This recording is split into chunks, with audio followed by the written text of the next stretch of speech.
Kota gede selalu menyimpan ketenangannya sendiri, seolah waktu berjalan sedikit lebih lambat di sana dibandingkan wilayah Yogyakarta lainnya. Setiap pagi sebelum matahari benar-benar terbit, langit di atas kota gede sudah dihiasi warna jingga pucat yang merayap pelan di balik atap-atap rumah tradisional Jawa. Udara pagi membawa aroma khas campuran kayu jati tua, tanah basah, dan wangi kue-kue jajanan pasar yang dijajakan para pedagang keliling. Dalam keheningan yang nyaman itu, suara sandal pedagang sayur yang menyusuri gang sempit terdengar jelas, membangunkan siapapun yang masih terlelap dengan ketukan ritmis yang ramah. Di salah satu gang yang tidak terlalu besar, berdiri sebuah rumah joglo yang tidak terlalu mencolok.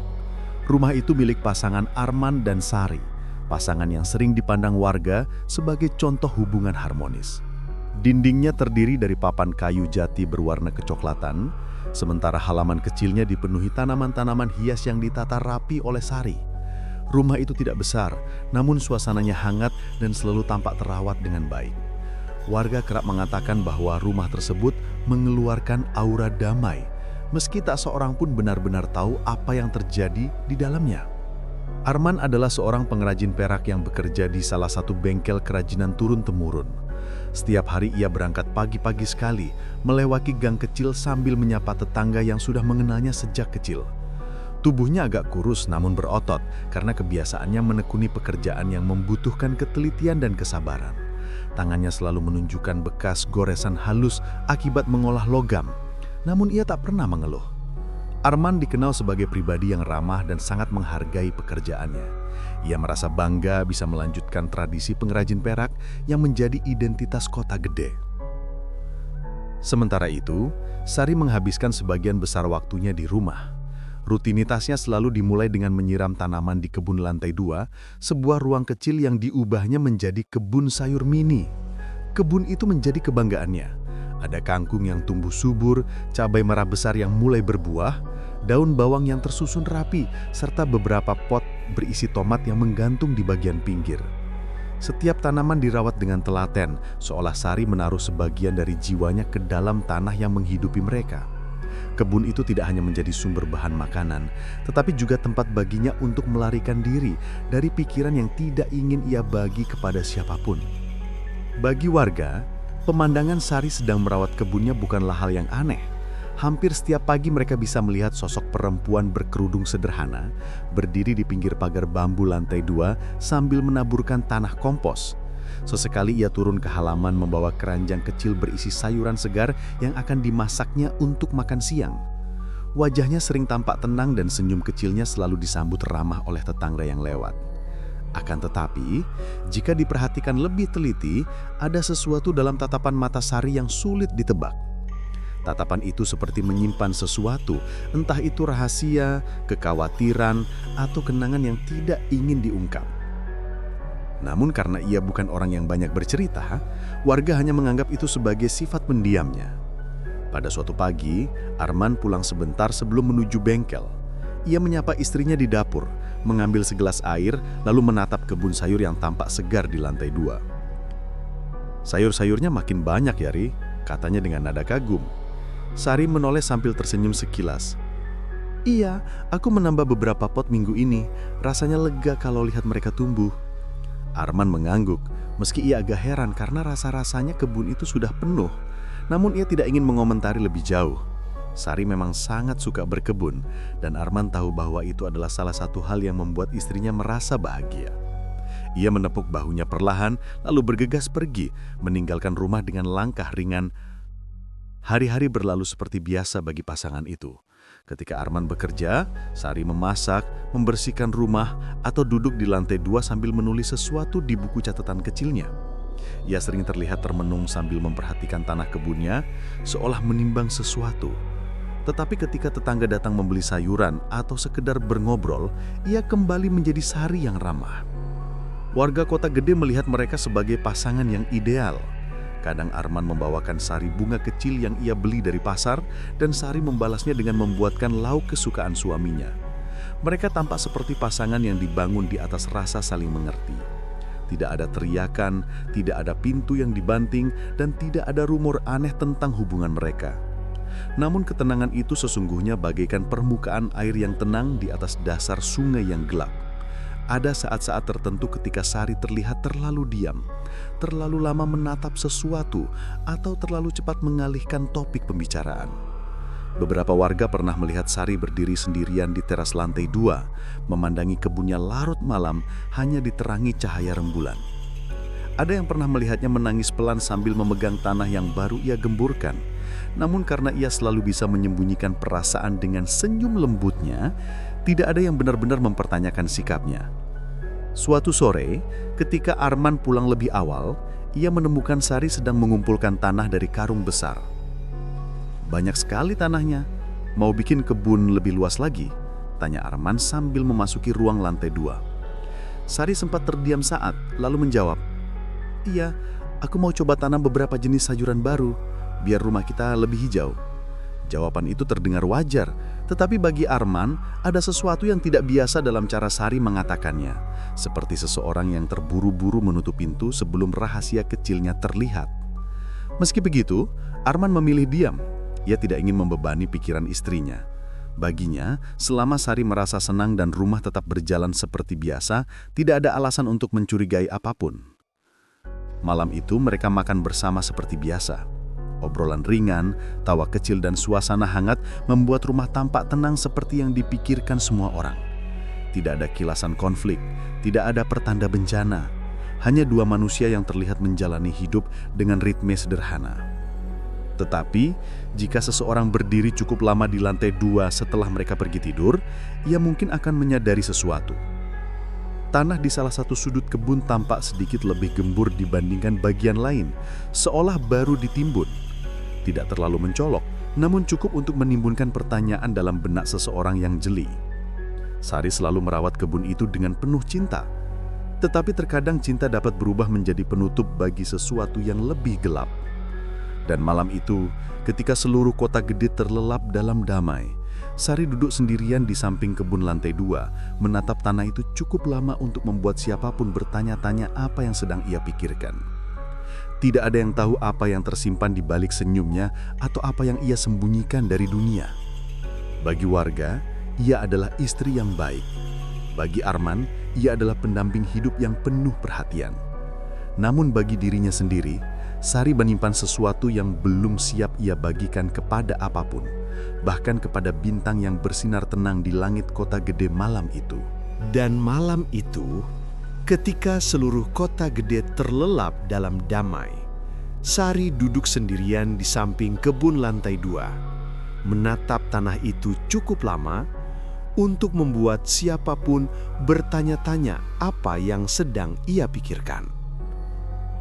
Dari situlah segalanya perlahan mulai berubah, meski tidak ada satupun yang menyadarinya pada saat itu. Pagi berikutnya datang seperti biasa. Tetapi ada sesuatu yang berbeda dalam cara Sari menyambut hari. Lebih sunyi, lebih berhati-hati, seolah ia sedang menyembunyikan kerikil kecil yang mengganggu langkahnya. Arman bangun lebih pagi dari biasanya, menggosok mata sambil berjalan ke dapur. Ia melihat istrinya sudah menyiapkan sarapan, tetapi tidak ada sapaan ceria seperti biasanya. Sari hanya mengangguk kecil tanpa menoleh. "Pagi," katanya singkat, lalu kembali memotong sayuran tanpa menatap Arman lebih lama dari seharusnya. Bukan hal besar, tetapi cukup membuat Arman meliriknya 2 kali. "Kamu nggak apa-apa?" tanya Arman sambil meraih piring. "Hanya sedikit lelah," jawab Sari datar. "Semalam nggak bisa tidur." Arman tidak bertanya lebih jauh. Ia tahu istrinya tidak suka didesak. Tapi meski begitu ada perasaan aneh yang singgah di dadanya. Sesuatu yang membuat sarapan pagi itu terasa kurang hangat dari hari-hari sebelumnya. Setelah Arman berangkat bekerja, Sari berjalan ke lantai 2 seperti biasa, membawa keranjang kecil yang berisi bibit baru. Namun kali ini ia tidak langsung menanamnya. Ia berdiri memandangi satu sudut kebun, sudut yang sama dengan malam sebelumnya, sebelum perlahan menyentuh tanahnya seolah memastikan sesuatu masih tetap tertutup rapi. Setelah itu barulah ia memulai rutinitas seperti biasa. Menyiram, memotong daun tua, memindahkan pot, semua dilakukan dengan gerakan yang terlihat lebih tegang. Hari-hari berikutnya, keretakan kecil mulai muncul, begitu halus hingga nyaris tak terlihat dari luar. Arman sering pulang dan mendapati Sari duduk sendirian di ruang tamu, tampak tenggelam dalam pikiran sendiri. Ketika ia mencoba mengajak mengobrol, Sari hanya menjawab seperlunya. Kadang ia tersenyum, tetapi senyum itu cepat sekali hilang, seperti senyum yang dipaksakan agar tidak menimbulkan kecurigaan. Tetangga yang biasanya melihat pasangan itu pergi ke pasar bersama, kini mulai melihat Arman berjalan sendirian. Ketika ditanya, ia hanya menjawab, "Sari lagi sibuk sama kebunnya." Jawabannya wajar, tetapi nada suaranya terdengar mengandung sesuatu yang tidak ia pahami sendiri. Sebuah ketidaknyamanan yang belum bisa ia namai. Pada suatu sore, Arman pulang lebih awal dan mendapati Sari sedang mengunci pintu menuju lantai 2, sesuatu yang belum pernah ia lakukan sebelumnya. "Kok dikunci?" tanya Arman heran. Sari tersencak kecil, lalu tersenyum canggung. "Tadi ada kucing naik, takutnya merusak tanaman." Arman mengangguk pelan, meski dalam hatinya muncul tanda tanya. Selama ini kucing kampung sering lewat, namun Sari tak pernah terlihat terganggu. Namun ia tetap menepis perasaan itu.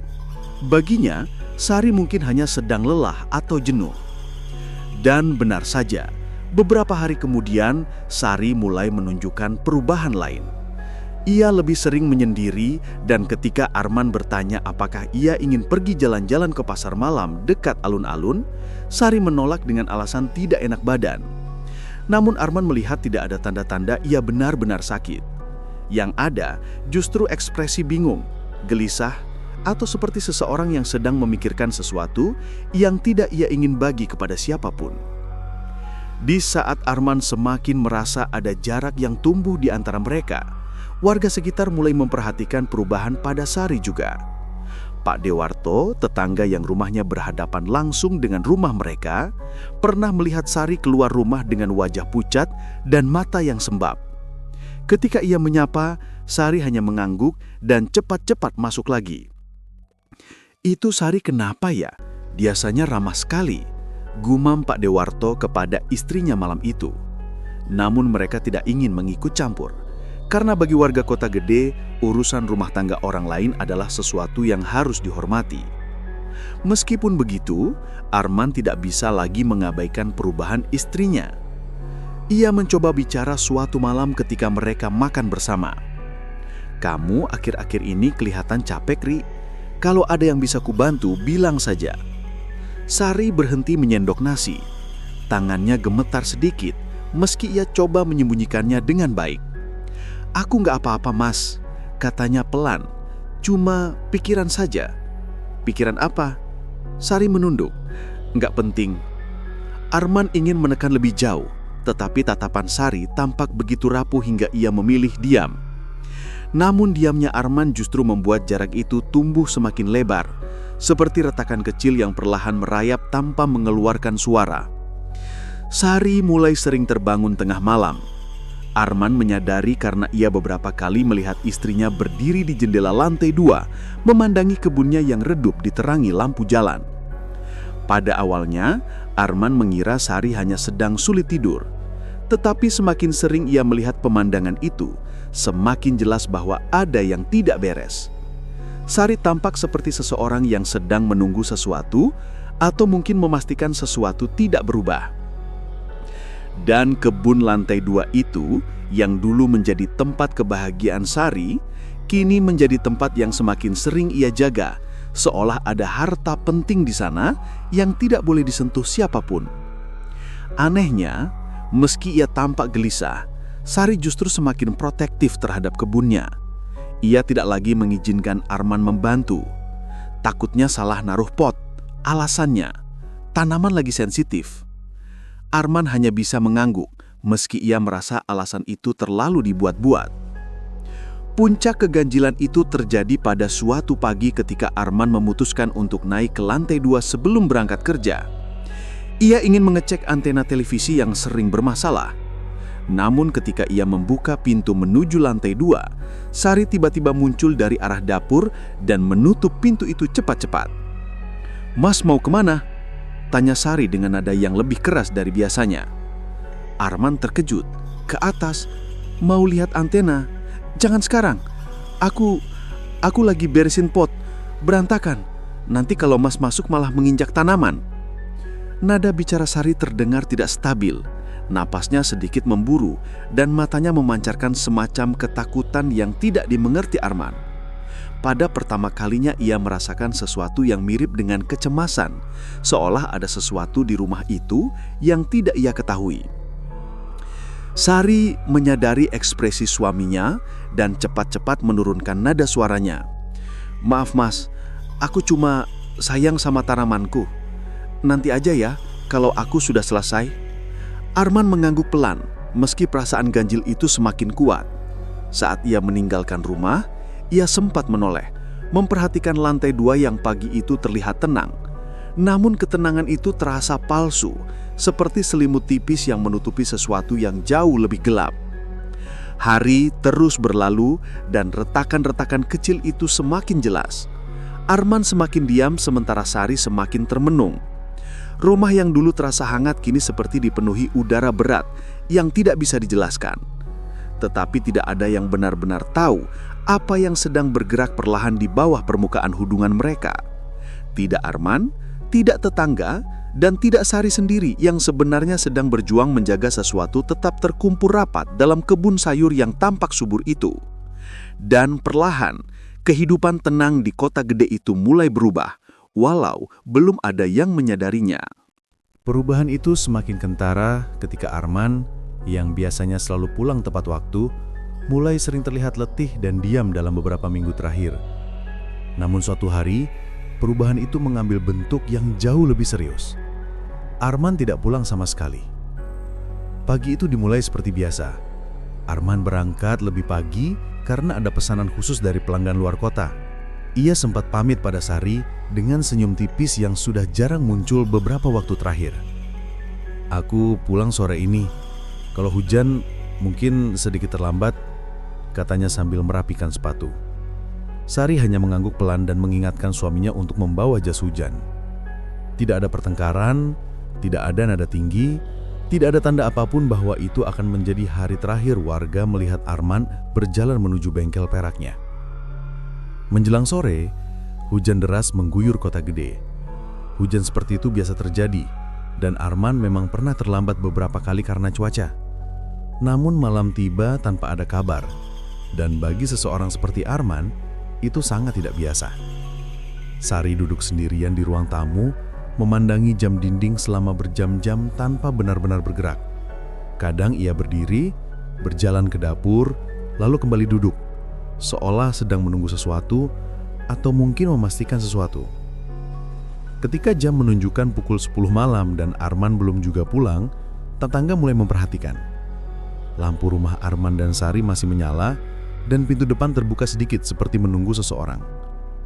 Pak Dewarto yang sedang mengambil air di sumur depan rumahnya bahkan sempat menatap rumah itu cukup lama. "Tumben, rumah itu belum sepi," gumamnya. Arman biasanya sudah tidur jam segini. Namun ia kembali pada rutinitasnya tanpa benar-benar berpikir buruk. Mereka percaya Arman mungkin terjebak hujan atau sedang lembur. Namun menjelang tengah malam ketika Sari menutup pintu dengan tangan gemetar dan wajah tanpa ekspresi, ada sesuatu yang berubah dalam ritme kehidupan rumah itu. Tidak ada argumen keras, tidak ada suara pintu dibanting, hanya keheningan yang terasa terlalu tebal untuk tidak mencurigakan. Keesokan paginya, Arman tetap tidak pulang. Sari turun ke dapur lebih awal, menjerang air seperti biasa, tetapi matanya tampak bengkak seperti seseorang yang tidak tidur semalaman. Ketika tetangga hendak berangkat ke pasar, mereka melihat Sari berdiri di depan rumah, memegang sapu namun tidak menyapu apapun. Pandangannya kosong, wajahnya pucat. "Bu Sari, Mas Arman belum pulang?" Tanya salah satu tetangga, Bu Rini, dengan nada prihatin. Sari mengeleng pelan. Belum, Bu. Mungkin lembur, jawabnya, tetapi suaranya terdengar seperti ucapan yang sudah ia siapkan sejak malam sebelumnya. Terlalu datar, terlalu diatur. Beberapa tetangga lain mulai berkumpul bertanya dengan nada cemas. Arman dikenal baik, dan tidak ada alasan bagi seseorang seperti dia untuk hilang tanpa kabar. Apalagi ia bukan tipe laki-laki yang pergi tanpa pamit. Ia tidak punya riwayat perselisihan dengan siapapun, tidak memiliki masalah utang, dan tidak ada tanda-tanda ingin meninggalkan rumah. Semakin banyak orang bertanya, semakin pucat wajah Sari. Ia berkali-kali menekan tangan ke dadanya, seolah menahan sesuatu yang ingin meledak keluar. Namun ia tetap memaksakan senyum kecil, yang membuat warga semakin curiga. Kalau sampai siang belum pulang, lapor polisi saja, Bu, kata Pak Dewarto. Sari hanya mengangguk, namun tatapannya tidak pernah benar-benar fokus. Siang datang dan Arman tetap tidak terlihat. Dalam situasi seperti ini, biasanya keluarga menghubungi bengkel tempat Arman bekerja. Namun anehnya, Sari tidak melakukannya. Justru pihak bengkel sendiri yang mengirimkan kabar. Arman tidak pernah datang kemarin. Berita itu membuat warga sekitar langsung berkumpul di depan rumah pasangan tersebut. Sari tampak semakin gugup, meski masih coba bertenang. Namun, bagi orang yang memperhatikan dengan teliti, gerakan tangannya semakin gelisah, matanya semakin sulit menatap siapapun. Bu Sari, Arman tidak report dan itu bukan kebiasaannya. Kami kira ia sakit. Sakit? Ulang Sari pelan, lalu mengeleng. Tidak, dia sehat pagi itu. Sari menjawab semua pertanyaan, namun setiap jawabannya terasa seperti sandaran rapuh yang bisa runtuh bila disentuh. Tetangga mulai frowning. Ada yang mulai berbisik di belakang punggungnya. Beberapa warga yang lebih berani bertanya langsung apakah keduanya sempat bertengkar, namun Sari hanya mengeleng keras, terlalu keras, seolah ingin menepi sesuatu yang tidak ingin ia dengar sendiri. Ketika sore tiba dan Arman masih belum ditemukan, warga mendorong Sari untuk membuat laporan hilang ke kantor polisi Kota Gede. Ia sempat menolak dengan alasan ingin menunggu sampai malam, namun desakan warga membuatnya akhirnya setuju. Namun langkahnya menuju kantor polisi tidak seperti langkah istri yang panik kehilangan suaminya. Lebih tepatnya seperti seseorang yang tidak yakin dengan apa yang harus ia lakukan atau takut melakukan kesalahan. Polisi mencatat laporan, menanyakan beberapa hal standar. Pakaian terakhir yang dikenakan Arman, kebiasaannya, rute yang biasa ia lalui. Sari menjawab semuanya dengan suara datar, kadang terputus, seolah ia harus mengingat sesuatu yang seharusnya mudah. Petugas bertanya, apakah ada masalah rumah tangga? Sari terdiam sesaat lalu menjawab, tidak, semua baik-baik saja. Namun matanya bergerak gelisah, yang bagi polisi tercatat sebagai tanda yang aneh. Laporan diterima namun penyelidikan awal tidak membuahkan hasil.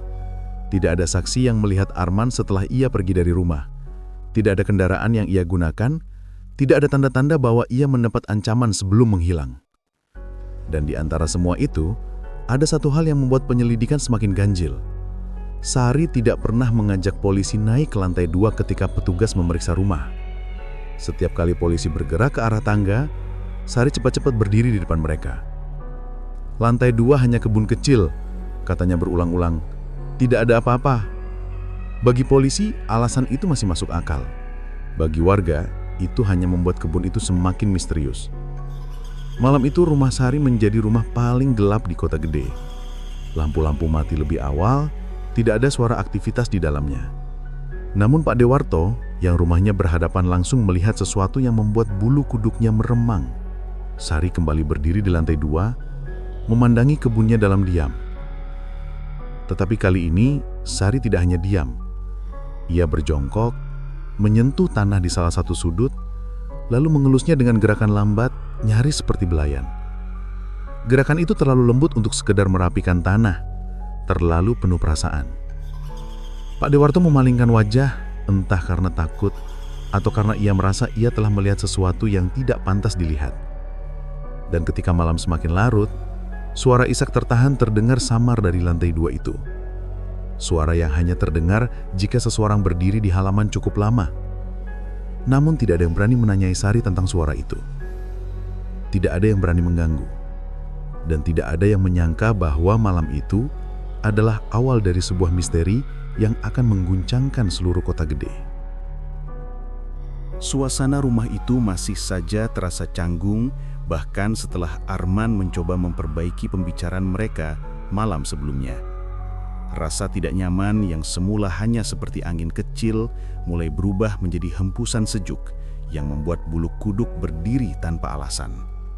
Ketegangan itu tidak tampak jelas, tidak juga meledak, namun terasa seperti lapisan tipis debu yang menempel di setiap sudut rumah. Diam, tak mencolok, tetapi ada. Dan dari ketegangan tipis itulah babak baru kehidupan mereka perlahan muncul. Pagi itu Sari bangun lebih awal dari biasanya. Matahari bahkan belum terbit sepenuhnya. Tetapi ia sudah berdiri di dapur, memotong sayuran yang baru ia petik dari kebun lantai 2. Ada sesuatu yang lain dari gerakannya. Lebih cepat, lebih kaku, seolah ia sedang menutupi sesuatu yang berkecamuk dalam pikirannya. Arman terbangun oleh suara piring saling beradu dan turun ke dapur sambil mengusap wajahnya. "Kamu bangun pagi sekali, Sar," katanya seraya menarik kursi. Sari menoleh sekilas dan tersenyum tipis. "Cuma nggak bisa tidur, banyak yang harus disiapkan." Jawaban itu terasa terlalu singkat, terlalu dangkal. Arman menatapnya beberapa detik sebelum akhirnya memilih duduk dan menyeruput teh yang sudah disediakan. Ia tidak tahu dari mana ia harus mulai, tetapi ada dorongan kecil untuk bertanya lagi tentang kejadian di kebun beberapa hari lalu. Kata-kata Sari, cara Sari menepis pertanyaannya, semuanya terasa seperti teka-teki yang belum sepenuhnya terpecahkan. Namun ia menahan diri. Bukankah Sari sudah menjelaskan? Bukankah mungkin ia hanya terlalu memikirkan hal kecil? Tetapi hari itu memberikan alasan baru untuk bertanya. Sekitar pukul 9, seorang tetangga, Bu Murni, datang sambil membawa sekeranjang pepaya yang baru ia panen. Wanita itu dikenal sebagai salah satu tetangga yang paling ramah dan senang bercerita.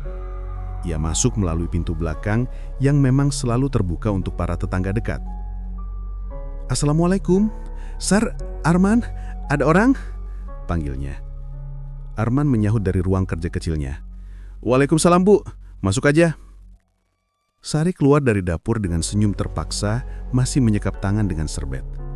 "Wah, Bu Murni, ada apa ya pagi-pagi?" Bu Murni menaruh keranjang pepaya itu di meja, tetapi ekspresinya berubah sedikit ketika menatap Sari. "Aku cuma mau nitip ini, tapi tadi lewat depan rumahmu sempat lihat kamu manggil-manggil seseorang. Kukira Arman, tapi wajahmu kayak panik." Sari langsung membeku. Arman yang tadinya sedang merapikan alat-alat kerjanya menoleh cepat. "Aku manggil siapa ya, Bu?" tanyanya dengan tawa kecil yang dipaksakan. "Lah, aku kurang jelas, tapi kamu teriak keras. Kupikir ada apa?" Sari tertawa lagi, meski matanya tidak ikut tersenyum.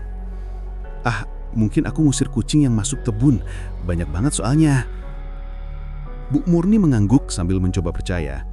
Namun Arman melihat perubahan halus pada wajah Sari. Dadanya naik turun lebih cepat, bahunya menegang, dan tatapan matanya seperti mencari celah untuk kabur dari percakapan. Itu bukan reaksi seseorang yang sekedar mengusir kucing. Setelah Bu Murni pulang, rumah kembali hening. Arman berdiri di depan pintu, menatap Sari yang kembali sibuk membersihkan meja. "Tadi kamu manggil siapa?" tanyanya hati-hati. "Bu Murni salah dengar." "Tapi kamu kelihatan panik." "Bu Murni salah dengar, Man." Suaranya berubah datar. Arman mengelah nafas dan memutuskan tidak memperpanjang. Namun sejak saat itu, perasaan asing yang semula hanya sekali-sekali muncul, mulai menetap. Ia mulai memperhatikan hal-hal yang sebelumnya ia abaikan. Kebiasaan Sari yang sering terbangun tengah malam, suara gemerisik dari lantai 2, serta bau aneh yang kadang muncul dari arah kebun, meski tidak menyengat, seperti tanah yang lama dibiarkan lembab, tetapi ada sesuatu yang lebih dari itu. Bau seperti modal, samar sekali, namun terasa tidak wajar. Pada sore hari, Arman naik ke lantai 2, berpura-pura mengecek genteng yang katanya bocor. Namun ia berhenti tepat di depan kebun sayur Sari. Tanahnya tampak lebih gembur dari biasanya, seolah-olah baru dibalik. Ia berjongkok, menyentuh tanah itu, dan merasakan teksturnya yang lembab dan berat. Sari tiba-tiba muncul dari belakangnya. "Kamu ngapain?" Suaranya lembut tapi mengandung ketegangan. Arman berdiri buru-buru. "Ngelihat kebunmu, kok tanahnya beda?" "Baru aku siram. Panas kan hari ini? Tapi ini seperti baru digali." Sari menatapnya dengan sorot yang sulit diterjemahkan. "Man, kamu curiga sama aku?" Pertanyaan itu menggantung di udara seperti perangkap. Arman ingin menjawab tidak, tentu saja tidak. Tapi keraguan kecil itu sudah terlanjur tumbuh di pikirannya. Ia hanya bisa menggelengkan pelan. Aku cuma tanya." Sari menunduk lalu tersenyum kecil, seolah mencoba mencairkan suasana. "Kamu itu suka mikir yang aneh-aneh." Namun saat Sari berjalan turun, Arman melihat sesuatu. Di ujung kebun, dekat pot tomat, ada sehelai kain kecil yang menonjol dari tanah. Kain dengan motif yang sangat familiar. Motif baju yang pernah ia lihat dipakai Sari 2 minggu lalu sebelum sikapnya berubah. Arman ingin mengangkatnya, tetapi langkah kaki Sari yang kembali naik membuatnya membeku. Ketika Sari muncul kembali di ambang tangga, tatapannya kali ini lebih tajam, seolah ia mengawasi setiap gerakan Arman. "Kamu belum turun?" tanyanya. Arman tersenyum kaku. "Iya, sebentar lagi." Sari tetap berdiri di sana seakan memastikan ia tidak menyentuh apapun. Itulah saat Arman benar-benar yakin ada sesuatu yang disembunyikan istrinya. Dan kebun itu, kebun yang tampak tenang dan indah, menyimpan lebih banyak rahasia dari yang ia bayangkan. Dan malam itu, ketika angin berhembus membawa aroma tanah basah dari lantai 2, Arman tahu satu hal. Apapun yang terjadi selanjutnya, ia tidak boleh berhenti mencari kebenaran. Sebab benih retakan itu kini telah tumbuh menjadi celah yang jauh lebih besar. Dan celah itu perlahan mengarah pada sesuatu yang jauh lebih gelap. Ia berbaring memandang langit-langit, mendengar suara kipas angin berputar malas, sementara di luar jendela angin berdesir membawa aroma tanah basah yang semakin aneh. Sari sudah tertidur, atau setidaknya berpura-pura tertidur. Membelakanginya, tubuhnya tampak tenang, tetapi Arman menangkap ritme napasnya yang tidak biasa. Cepat, lalu melambat, lalu cepat lagi, seolah ia sedang menahan sesuatu, atau mungkin mengamati. Arman menutup mata, mencoba menenangkan diri, namun bayangan kain bermotif yang tersembul dari tanah itu terus muncul di kepalanya. Kain yang Sari pakai 2 minggu lalu, kain yang seharusnya tidak berada di bawah tanah kebun. Mungkinkah Sari hanya membuang sampah lama?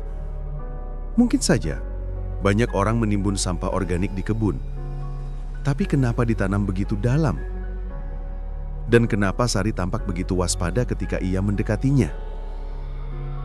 Pertanyaan-pertanyaan itu menjadi benang kusut yang semakin menjerat pikiran Arman.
Dan Arman tahu, waktu itu semakin dekat. Karena ketakutan yang mencekik dirinya malam itu tidak hilang bahkan ketika matahari terbit. Ia membuka mata dengan tubuh kaku, tengkuknya basah oleh keringat dingin, dan jantungnya masih berdetak terlalu cepat. Cahaya pagi masuk melalui celah jendela, tetapi bukannya membawa rasa tenang, justru mempertebal perasaan bahwa sesuatu sedang bergeser, bahwa rumah ini tidak lagi seperti dulu. Sari tidak ada di sampingnya. Selimutnya tersibak rati, seolah ia bangun tanpa suara. Biasanya, Sari akan membangunkannya dengan secangkir teh atau aroma tumisan bawang dari dapur. Tetapi pagi ini, rumah itu sepi seperti rumah kosong. Arman bangkit, menuruni tangga, dan menemukan Sari sedang duduk di meja makan. Wajahnya tertunduk, bahunya sedikit membungkuk, dan di depannya hanya ada satu cangkir kopi yang sudah hampir dingin. Ia tidak menyiapkan sarapan apapun untuk Arman. Ketika Arman mendekat, Sari mengangkat wajahnya. Senyumnya pucat, terlalu dipaksakan. "Kamu nggak tidur nyenyak, Man?" ucapnya lembut. Arman menelan ludah. "Kamu juga." Sari mengalihkan pandangan, seperti tidak ingin percakapan berlanjut. "Aku mau ke kebun dulu, ada yang harus dibereskan." Kata dibereskan membuat tubuh Arman menegang. Ia menatap punggung Sari yang melangkah menuju tangga lantai 2. Ada sesuatu pada gerakan istrinya yang membuat bulu kuduknya berdiri, seolah Sari membawa beban besar yang tak terlihat orang lain. Saat langkah Sari menghilang di lantai 2, Arman duduk dan memijit pelipisnya. Ia ingin mempercayai istrinya, ingin berpikir bahwa semua ini hanya kelelahan, hanya salah paham. Tetapi kenangan tentang tatapan Sari yang menatapnya lama dalam gelap masih membekas kuat. Dan suara itu, bukan suara Sari, bukan pula suara langkah, tapi suara yang ia dengar tepat setelah ia memejamkan mata malam tadi, samar, pelan, seperti suara seseorang yang berbisik dari balik lapisan tanah. Ia tidak yakin apakah itu nyata atau sekedar halusinasi karena lelah. Tapi suara itu terdengar seperti panggilan seseorang yang meminta tolong. Arman menggigil hanya dengan mengingatnya. Siang itu kerja Arman kembali kacau. Tangannya gemetar ketika memahat dan ia terus menoleh setiap kali mendengar suara dari lantai 2 rumah. Sesuatu di dalam dirinya berkata bahwa ia harus mencari tahu apa yang sebenarnya terjadi di kebun itu. Menjelang sore, ketika Sari pergi ke warung untuk membeli beberapa keperluan, Arman melihat kesempatan itu. Ia naik ke lantai 2 dengan langkah hati-hati, memastikan tidak ada satupun tetangga yang memperhatikan. Ketika ia membuka pintu menuju kebun, aroma tanah lembab langsung menyeruak. Tetapi kali ini berbeda. Ada aroma lain yang samar, seperti anyir besi yang bercampur dengan bau daun busuk. Ia mendekati titik di mana kain bermotif itu pernah terlihat. Sekarang tanahnya tampak lebih padat, dipadatkan dengan sengaja. Arman berjongkok dan menyentuh permukaan tanah itu. Hangat, seolah baru saja digali. Arman menahan napas. Ia menoleh ke kanan, ke arah pot yang ditata rapi. Ada bekas tanah menempel di sisi pot, seolah sekop menyentuhnya terburu-buru. Ia menggeser pot itu sedikit, dan di bawahnya ada cekungan kecil pada lantai kayu. Cekungan yang tidak alami. Lalu, ia mendengar sesuatu. Suara gesekan dari bawah tanah. Arman mundur satu langkah, lalu satu langkah lagi. Dadanya terasa sesak. Suara itu datang lagi. Kali ini lebih jelas. Bukan suara akar bergerak, bukan suara tanah mengendap, tapi sesuatu atau seseorang yang menggesek dari bawah, seperti berusaha keluar. Arman memegang dada kirinya. Napasnya memburu. Ia menunduk, mendekatkan telinga ke tanah, meskipun seluruh tubuhnya menolak. Dan ketika telinganya hampir menyentuh permukaan tanah itu, ia mendengar sesuatu yang membuat darahnya membeku. "Man?" Suara itu begitu pelan, parau, serak, seperti suara seseorang yang sekarat. Dan itu adalah suara seorang laki-laki. Arman terjengkal mundur, tubuhnya membentur rak tanaman dan membuat pot-pot jatuh berserakan. Tanah berhamburan, bau anyir semakin terasa. Napasnya tersengal, tenggorokannya kering. Ia tidak tahu siapa suara itu. Ia tidak tahu apakah ia berhalusinasi, tetapi ia tahu satu hal. Tidak ada siapapun selain Sari yang mengurusi kebun itu. Dan apapun yang ada di bawah tanah, bukan sesuatu yang Sari ingin ia ketahui. Arman berdiri tertatih, memaksa dirinya untuk turun sebelum Sari pulang. Namun ketika ia hendak melangkah ke tangga, ia mendengar suara pintu depan dibuka. Sari sudah pulang. Arman terdiam di tempat. Jantungnya hampir melompat dari dadanya. Ia mendengar langkah kaki Sari mendekati tangga. Tanpa pikir panjang, ia bergerak ke belakang rak besar dan menyembunyikan dirinya di antara pot-pot yang jatuh. Sesaat kemudian, wajah Sari muncul di pintu kebun. Ia berhenti, menatap tanah yang berantakan. Matanya meruncing. Ia perlahan masuk, memeriksa pot yang terguling, lantai kayu yang tergores, dan bekas kaki yang jelas-jelas bukan miliknya. Ia berlutut, menyentuh tanah yang tumpah, lalu mengangkat sekop kecil yang tadi ia sembunyikan di balik rak. "Jadi, kamu lihat sampai sejauh mana, Man?" bisiknya, hampir tidak terdengar. Arman menahan napas sekuat tenaga. Tubuhnya bergemetar hebat. Sari berdiri, menatap sekeliling dengan tajam, mencium udara seperti seseorang yang mencurigai kehadiran musuh. Namun entah bagaimana, ia tidak melihat Arman yang bersembunyi hanya beberapa langkah darinya. Setelah beberapa menit menegangkan, Sari akhirnya keluar dan menutup pintu kebun dengan keras. Arman tetap tidak bergerak selama hampir 5 menit. Baru setelah yakin Sari sudah turun ke dapur, ia perlahan keluar dari persembunyiannya dan menatap tanah di bawah kakinya. Tanah yang tadi berbisik memanggil namanya. Tanah yang menyimpan satu kebenaran gelap. Dengan tangan gemetar, Arman berbisik kepada dirinya sendiri. "Aku harus tahu apa yang sebenarnya dia lakukan." Dan di luar, angin sore Yogyakarta berhembus pelan, membawa aroma tanah basah yang kini terasa jauh lebih mengerikan daripada sebelumnya. Aku harus tahu apa yang sebenarnya dia lakukan. Kata-kata itu terus bergema di telinga Arman, bahkan setelah ia kembali ke kamarnya dan duduk di tepi ranjang dengan tubuh masih gemetar. Hatinya berdebar keras, seperti ingin menembus dada. Ia memandang tangannya sendiri. Telapak tangan itu masih bergetar, seolah-olah suara dari balik tanah tadi menempel di kulitnya, merayap masuk ke nadi, dan membuat tubuhnya tidak bisa tenang. Ia tahu satu hal pasti, apapun yang terjadi, ia tidak bisa lagi berpura-pura. Tidak bisa lagi menutup mata. Tidak setelah mendengar suara itu. Tidak setelah melihat Sari pulang dengan tatapan curiga, dengan tangan yang terlalu cepat menutup pintu kebun. Dan tidak setelah menyadari bahwa istrinya mungkin menyimpan rahasia yang jauh lebih gelap daripada yang bisa ia bayangkan.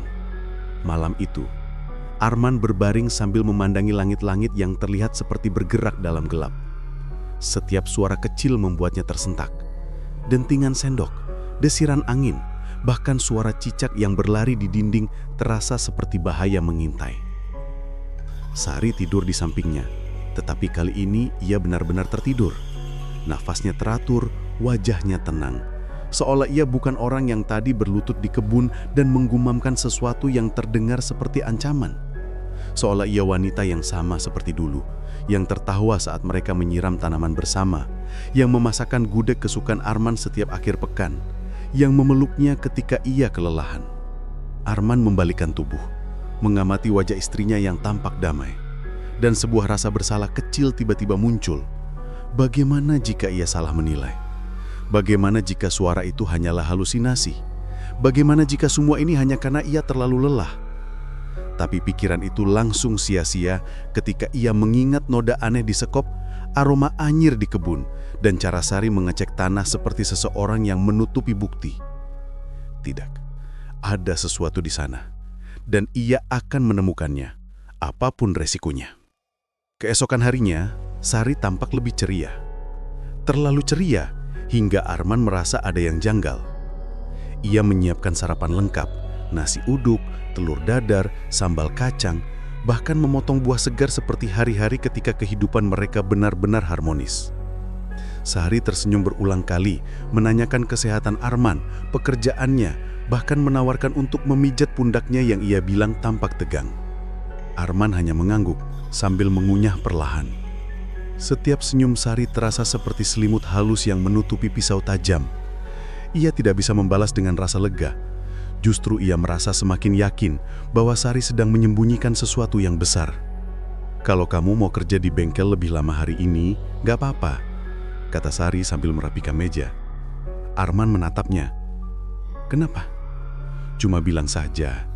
Kamu kan akhir-akhir ini kelihatan capek." "Capek?" "Ya, ia memang capek." Tapi nada Sari tidak sekedar peduli. Ada dorongan halus untuk menjauhkan Arman dari rumah hari itu. Seolah Sari ingin memastikan ia tidak berada di dalam rumah saat sesuatu terjadi di kebun. Arman tersenyum hambar. "Mungkin aku pulang agak sore." "Bagus," Sari membalas dengan senyum yang tampak terlalu manis. Setelah sarapan, Arman pamit bekerja. Namun ia hanya berjalan sampai gang kecil dekat rumah. Di situ ia berbalik dan bersembunyi di balik dinding bata, mengintip ke arah rumah dari celah kecil. Ia menunggu. 10 menit berlalu, 15 menit, 20 menit. Baru kemudian Sari keluar rumah, membawa sekop besar dan karung kecil berwarna hijau. Sekop besar itu biasanya mereka pakai untuk menggali tanah dalam. Mengapa ia membawanya ke lantai 2? Arman menahan nafas. Sari naik lantai 2, pintu kebun terbuka, dan suara sekop mulai terdengar. Arman langsung tahu, ia tidak boleh tinggal diam. Ia memutuskan untuk memutari gang dan masuk ke rumah dari pintu belakang yang jarang dikunci. Ia melangkah perlahan, memastikan tidak membuat suara sedikit pun. Ketika ia masuk, rumah itu kosong, kecuali suara sekop yang beradu dengan tanah dari lantai 2. Arman mendekati tangga. Ia mendaki setengahnya, berhenti ketika suara Sari terdengar lebih jelas. Bukan sedang menggali, tapi sedang berbicara. "You don't get up again? You don't come up again? You don't scare me. You don't whisper, and I can calm down. If you stay still, everything is safe. But if you keep bothering me, man." "Man."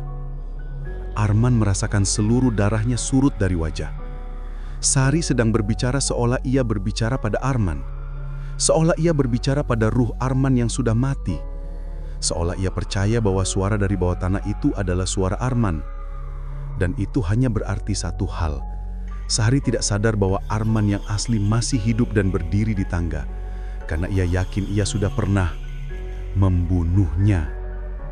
Arman menutup mulutnya agar tidak mengeluarkan suara panik. Sari mengira ia sudah mati. Sari mengira suara itu adalah suara Arman yang dikuburnya. Berarti ada seseorang di bawah tanah itu. Seseorang yang Sari pikir adalah dirinya. Seseorang yang meminta tolong. Seseorang yang masih hidup. Arman merasakan seluruh tubuhnya bergemetar hebat. Kebenaran itu datang terlalu cepat, terlalu kejam dan terlalu mengerikan. Ia harus menyelamatkan orang itu. Ia harus mencari tahu siapa orang yang dikira Sari adalah dirinya. Dan ia harus mencari cara untuk selamat dari wanita yang kini bukan lagi istrinya, melainkan seseorang yang berada di ambang kehilangan akal. Arman menatap ke atas, ke arah pintu kebun lantai 2. Hari itu adalah hari di mana semua rahasia mulai terbuka, dan setiap langkah bisa menjadi langkah terakhirnya.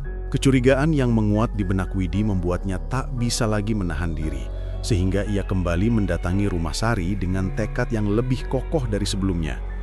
Meskipun pada kunjungan sebelumnya ia gagal mendapatkan jawaban yang jelas, keganjilan demi keganjilan yang tampak dari rumah itu, terutama kebun sayur di lantai 2 yang seakan menjadi pusat perhatian aneh, mendorongnya untuk bertindak lebih jauh. Ia merasa ada sesuatu yang disembunyikan di balik keheningan rumah itu, sesuatu yang tidak wajar, dan pikiran itu terus menghantuinya sepanjang malam. Pagi itu, kota gede diselimuti kabut tipis, membuat gang-gang tua tampak seperti lorong-lorong sunyi yang menyimpan rahasia purba. Widi berjalan cepat, langkahnya keras menggema di antara dinding rumah-rumah kuno. Setiap sudut rasanya seperti memperhatikan, seolah seluruh lingkungan menanti apa yang akan terjadi setelah segala tanda-tanda aneh mulai mencuat. Ia berhenti sejenak di depan rumah Arman dan Sari, menarik napas panjang, kemudian mengetuk pintu lagi dengan sedikit lebih keras dari kemarin. Sari membuka pintu dengan wajah letih, tetapi kali ini ia tampak berbeda. Tatapannya kosong, seperti seseorang yang berusaha bertahan di antara kewarasan dan ketakutan. Meski masih menyambut Widi dengan nada ramah, ada getaran halus dalam suaranya yang tak bisa ia sembunyikan. "Mas Widi, ada apa datang pagi-pagi begini?" tanyanya pelan, seolah berharap tidak ada lagi pertanyaan tentang Arman. Widi mengamati wajahnya dengan seksama sebelum menjawab, dan dari sorot mata Sari, ia merasakan ada tembok rapuh yang siap runtuh kapan saja. "Bu Sari," katanya perlahan namun tegas, "saya minta tolong. Ada banyak hal yang membuat saya harus memastikan keadaan. Saya tidak mencari masalah, saya hanya ingin tahu apa yang sebenarnya terjadi dengan Mas Arman." Sari menghela napas panjang, memalingkan wajahnya sejenak. "Saya sudah bilang kemarin, dia pergi," ucapnya, tetapi kalimat itu lebih terdengar seperti gumaman tanpa keyakinan dibandingkan pernyataan. Alih-alih meninggalkan rumah sesuai harapan Sari, Widi mengambil langkah lebih jauh. Ia mencoba masuk ke rumah itu, tidak dengan paksaan, tetapi dengan tetap menghormati privasi, sambil menunjukkan bahwa ia tidak akan mundur begitu saja. "Bolehkah saya masuk sebentar, Bu? Saya cuma butuh memastikan, mungkin ada petunjuk lain tentang keberadaan Mas Arman." Sekilas ketakutan melintas di wajah Sari. Ia diam cukup lama, sekitar beberapa detik yang terasa seperti menit panjang, sebelum akhirnya mengangguk. "Ya, silahkan masuk," katanya pelan, meski nada suaranya lebih menyerah daripada mengizinkan. Begitu masuk, suasana rumah itu terasa lebih mencekam dari kemarin. Ada rasa sesak yang menggantung di udara, seperti ruangan itu tidak pernah benar-benar bernapas. Bau tanah yang samar tercium dari arah tangga, tetapi tidak terlalu kuat sehingga seseorang yang tidak cukup peka mungkin tidak akan menyadarinya. Widi merasakan sesuatu yang tidak familiar membuat bulu tengkuknya meremang. Ia berjalan perlahan, memperhatikan setiap detail, setiap bayangan yang bergoyang, setiap barang yang terlihat tidak pada tempatnya. "Bu Sari," katanya hati-hati, "di lantai 2 itu kebun sayurnya. Apakah boleh saya lihat sebentar? Kemarin saya penasaran tapi belum sempat." Sari langsung menegang, tubuhnya kaku seperti sedang menahan diri dari sesuatu yang ingin meledak. "Tidak perlu naik ke atas, Mas," jawabnya cepat, terlalu cepat. "Kebun itu hanya kebun biasa, tidak ada apa-apa." Kata-kata yang terlalu defensif itu justru menyalakan alarm lebih keras di kepala Widi. "Saya hanya ingin melihat," ulangnya, nadanya tetap lembut tetapi tegas. "Siapa tahu ada sesuatu yang tertinggal di sana, mungkin Mas Arman sempat naik sebelum pergi." Sari memejamkan mata sebentar, tangannya bergetar. "Tidak, Mas Widi, tolong, jangan ke atas," pintanya dengan suara bergetar, menunjukkan bahwa penolakan itu bukan karena marah, melainkan takut. Ketakutan yang tersembunyi lama dan mulai retak. Widi berdiri diam sejenak, ia tidak ingin memaksa, tetapi firasatnya berkata bahwa apapun yang dilarang Sari untuk dilihat pasti sangat penting. "Bu Sari," katanya perlahan, "kalau ada sesuatu yang ingin Ibu ceritakan, saya tidak akan menghakimi, tapi saya harus tahu kebenaran. Ini bukan hanya soal Mas Arman, tapi juga soal keselamatan Ibu." Kalimat itu membuat Sari goyah. Air matanya mulai mengumpul, matanya merah, suaranya pecah. Ia memegang dinding untuk menjaga keseimbangan, tubuhnya bergetar hebat seperti seseorang yang menahan beban besar selama terlalu lama. Saya tidak ingin ini terjadi seperti ini," bisiknya hampir tak terdengar. "Saya tidak ingin semua berakhir seperti ini." Widi mendekat pelan, mencoba menenangkan. "Bu Sari, apa yang sebenarnya terjadi?" Tangisan Sari pecah. Ia menutupi wajahnya dengan kedua tangan, tubuhnya lunglai. Dia tidak pergi, Mas," katanya di sela-sela tangis. Arman tidak pergi." Dada Widi berdegup keras. "Maksud Ibu?" Sari tidak langsung menjawab, tetapi langkahnya yang goyah menuju tangga sudah menjadi isyarat besar. Ia berhenti di depan anak tangga pertama dan menatap Widi dengan mata sembab. "Saya tidak bisa menyembunyikannya lagi," ucapnya lirih. "Kalau Mas Widi mau tahu, ikut saya." Dengan jantung yang berdegup cepat dan langkah yang berat, Widi mengikuti Sari menaiki tangga menuju lantai 2, tempat kebun sayur yang tampaknya menyimpan kebenaran paling kelam di rumah itu. Dan untuk pertama kalinya, Widi akan melihat sendiri apa yang selama ini berusaha disembunyikan Sari dengan sangat keras. Dengan jantung yang berdegup cepat dan langkah yang berat, Widi mengikuti Sari menaiki tangga menuju lantai 2, tempat kebun sayur yang tampaknya menyimpan kebenaran paling kelam di rumah itu. Dan saat mereka tiba di puncak tangga, suasana hening menyelimuti lantai 2 seperti kabut pekat yang menahan udara agar tidak bergerak. Lantai 2 itu tidak terlalu luas. Sebagian besar ruangannya ditutupi hamparan pot-pot besar dan tanah yang ditinggikan, membentuk kebun sayur yang tampak subur dari kejauhan. Melihatnya sepintas, tak ada yang mencurigakan. Daun-daun hijau dari sawi, kangkung, dan bayam tampak segar, tertata rapi seperti kebun yang dirawat sepenuh hati. Namun, setelah mengetahui bahwa Sari menyimpan sesuatu di tempat ini, kebun itu kini terasa menyeramkan. Ada kesunyian aneh yang merayap di antara daun-daun, seperti bisikan tak terdengar yang mengisyaratkan bahwa sesuatu tidak beres. Sari berdiri memunggungi Widi. Kedua bahunya bergetar halus.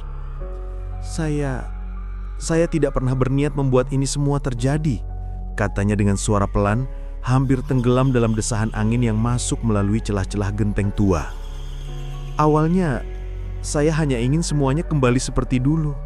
Saya pikir saya masih bisa memperbaikinya." Widi tidak menjawab. Ia membiarkan Sari berbicara, mengetahui bahwa perempuan itu sedang memanggil keberanian yang tersisa untuk membuka kenyataan yang selama ini terkubur secara harfiah maupun batiniah. Sari melangkah perlahan ke sisi kebun, ke area yang terlihat paling subur, di mana tanahnya tampak lebih gembur dan lembab dibanding bagian lain. Ia menatap titik itu lama sekali sebelum akhirnya menoleh ke Widi. "Di sini," ucapnya lirih. Dia di sini." Widi merasakan tubuhnya menegang. Ia tidak berani menjawab atau bergerak, takut bahwa kata atau gerak kecil apapun bisa memecahkan ketenangan rapuh yang menahan Sari dari keterpurukan total. Ia menunggu. Sari kemudian jongkok, menyentuh permukaan tanah dengan jemarinya yang gemetar. "Arman tidak pergi. Dia tidak pernah keluar dari rumah ini." Sari menutup matanya, menarik napas yang terdengar berat dan tersengal. Dia meninggal di sini, dan saya yang menyimpannya." Widi menelan ludah. "Bu Sari, apa yang sebenarnya terjadi? Tolong, ceritakan semuanya." Sari terdiam sejenak menatap tanah yang basah itu. Sebelum akhirnya ia mulai berbicara. Kata-katanya mengalir perlahan seperti seseorang yang membuka lembaran yang sudah ia lipat berkali-kali, lalu memasukkannya kembali ke tempat gelap di dalam hatinya. "Beberapa bulan terakhir, Arman berubah, Mas Widi. Dia bukan lagi Arman yang dulu. Dia sering pulang larut, temperamennya jadi mudah meledak. Saya pikir itu hanya tekanan pekerjaan, sampai akhirnya saya tahu kalau dia meminjam uang ke orang-orang yang salah." Sari mengusap air matanya meski baru turun setitik, namun cukup mencerminkan betapa berat yang ia simpan. "Arman terlibat hutang besar, dan mereka mulai datang ke rumah. Saya takut, Mas. Sangat takut. Tidak hanya untuk saya, tapi untuk dia juga. Dan malam itu, kami bertengkar besar." Udara di sekeliling mereka terasa semakin berat. Sari menatap Widi dengan mata memerah. Dia menuduh saya tidak mengerti kesulitannya. Dia mendorong saya. Saya kehilangan keseimbangan. Saya terjatuh.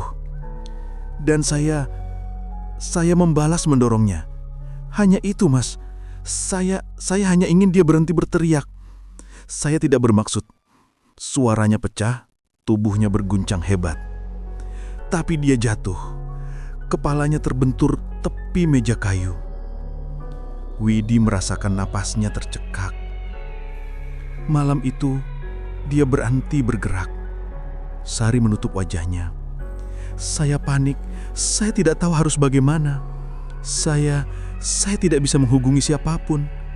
Saya takut kalau orang-orang itu tahu dia tidak ada lagi, mereka akan datang ke saya. Dan saya bahkan tidak punya cukup uang untuk pemakaman. Widi merasa campuran ngeri dan iba merayap ke dalam dirinya. Ia tidak tahu apa yang harus dikatakan. Saya memilih tempat ini, lanjut Sari menunjuk kebun sayur yang tampak tak bersalah itu. Arman suka kebun ini. Dulu kami merawatnya bersama. Saya berpikir kalau saya menyimpannya di sini, orang tidak akan mencurigai.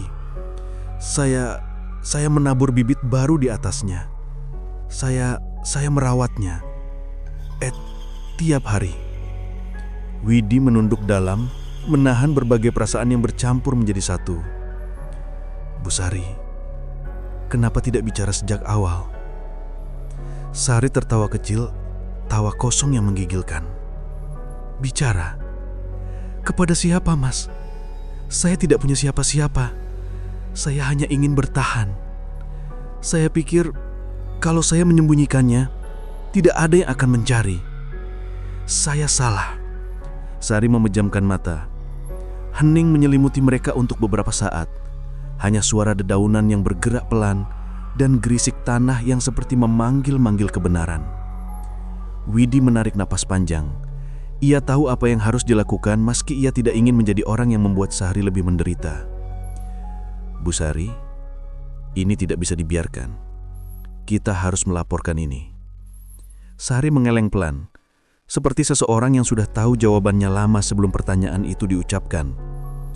Ia menatap Widi dengan wajah yang pasrah, hancur, dan lelah.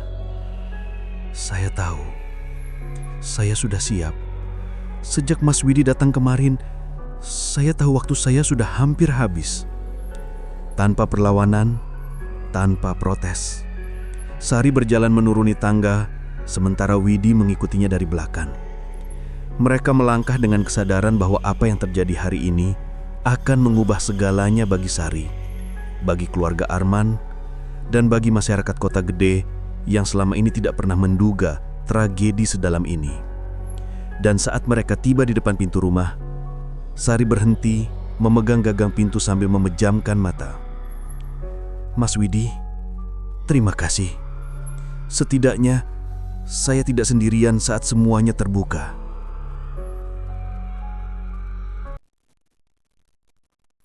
Widi tidak tahu harus menjawab apa.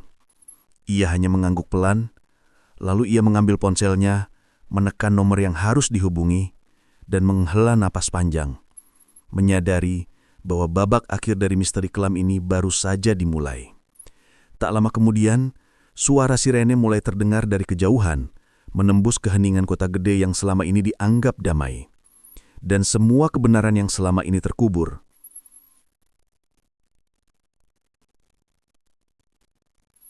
siap diangkat ke permukaan.